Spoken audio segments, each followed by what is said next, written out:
Hello there, fellow model makers, and welcome to the first part of our Tamiya 1/72nd scale Fw190 D9 build.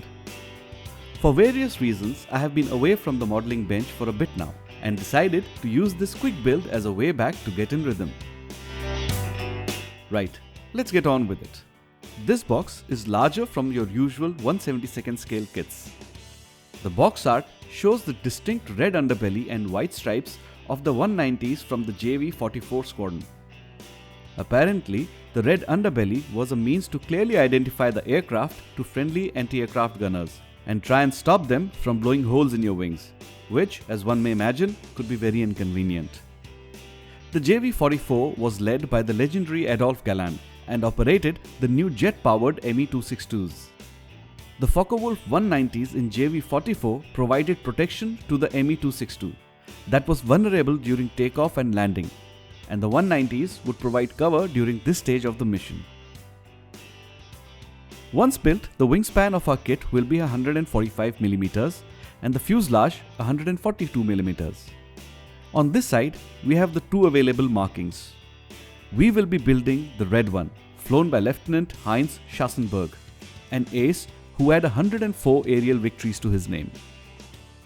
Incidentally, this kit is a part of Tamiya's Warbird collection. What that means, I am not really sure. The other side has the color callout for the kit in easy to read Japanese for your convenience. But we will not be sticking to the suggested colors. Since this is a sort of a get back on track build, I will be more focused on making the kit nice and clean rather than worry about historical accuracy. So I will experiment a little with the colors. The build, it appears, will be rather simple, given that there is only one plastic sprue. The parts are nicely molded with crisp and clean panel lines. There is some tiny flash here and there, but I don't think that should be too much of a problem. There is a second plastic sprue with a nicely detailed pilot on it, but I will not be using the pilot.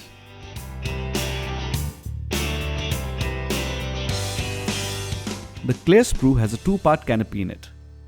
Once again, the clear plastic is nicely molded and distortion free.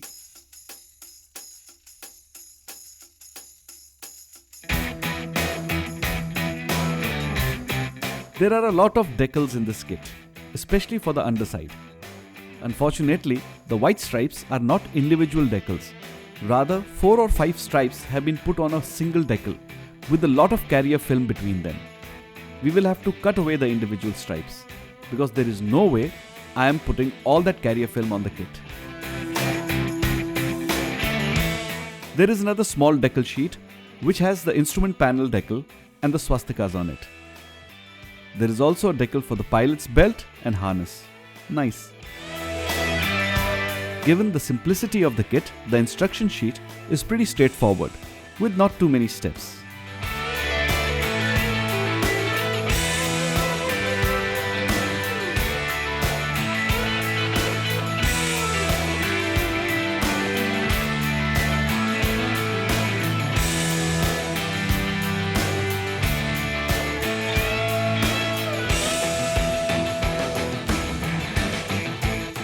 Time to start building. We start with the wings as suggested by the instruction manual. These are cut from the sprue and I use my hobby knife to clean them up.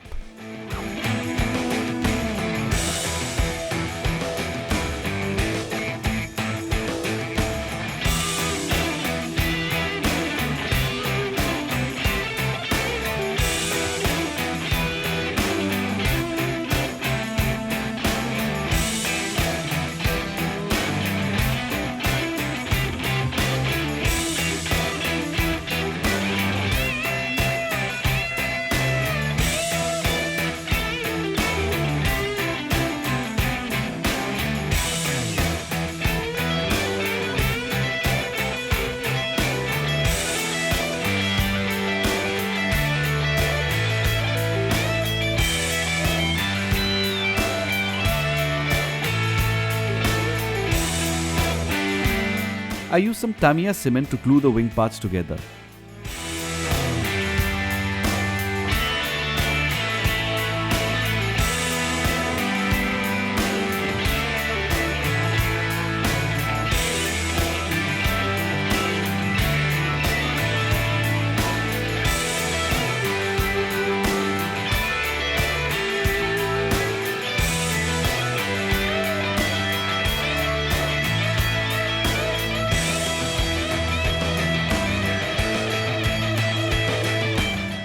parts are held together with clips till the cement cures.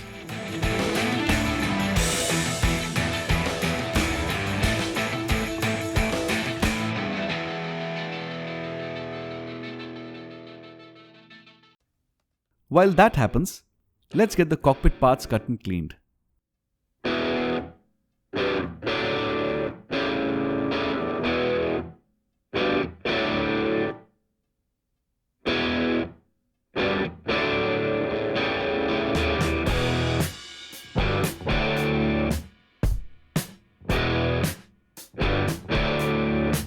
With all the required parts cut and clean, I paint them with Vallejo Grey.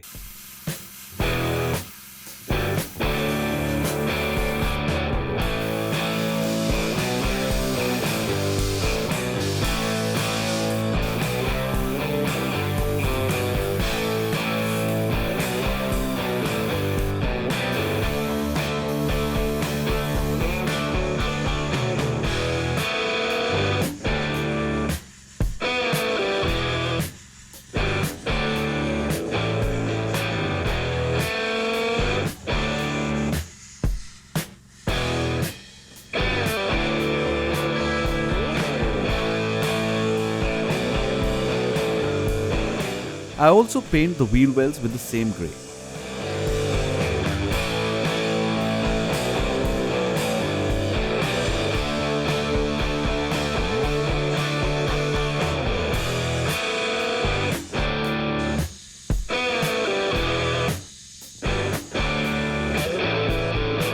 I hand paint some details on the cockpit parts, like the instrument panel, the seat, and the control stick.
I dry brush some white on the instrument panel to enhance the details.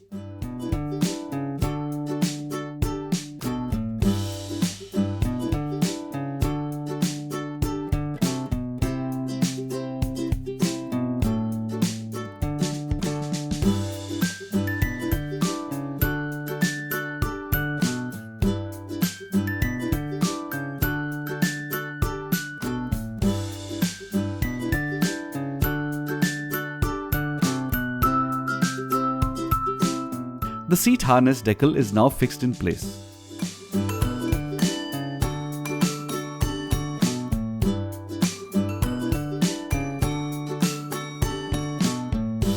The instrument panel decal, however, proved to be very tricky.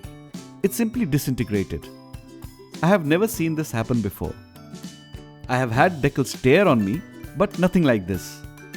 The moment I touched the decal, it broke into 100 tiny pieces. Unfortunately, there was no way I could salvage this decal. Time to put the cockpit and the fuselage halves together.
The fuselage and the wings are now cemented together, as are the remaining pieces including the engine cowling and air filter.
I now mask the canopy parts with some liquid masking fluid.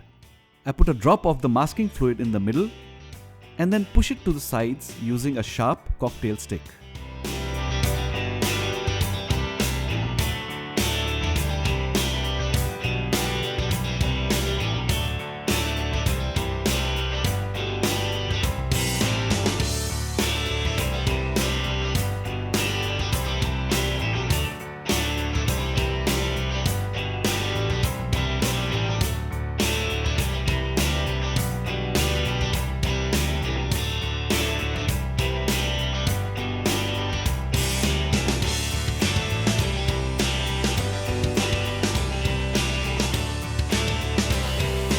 Once the masking fluid is dry, I gave the canopy a coat of grey so that the inside of the canopy matches the inside of the cockpit.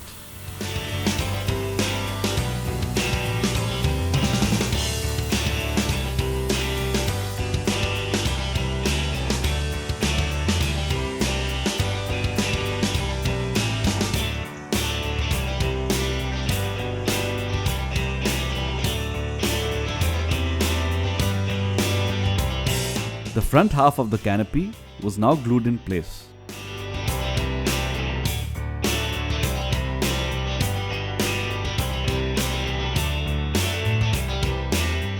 Right, fellow model makers, this kit is now ready for a paint job.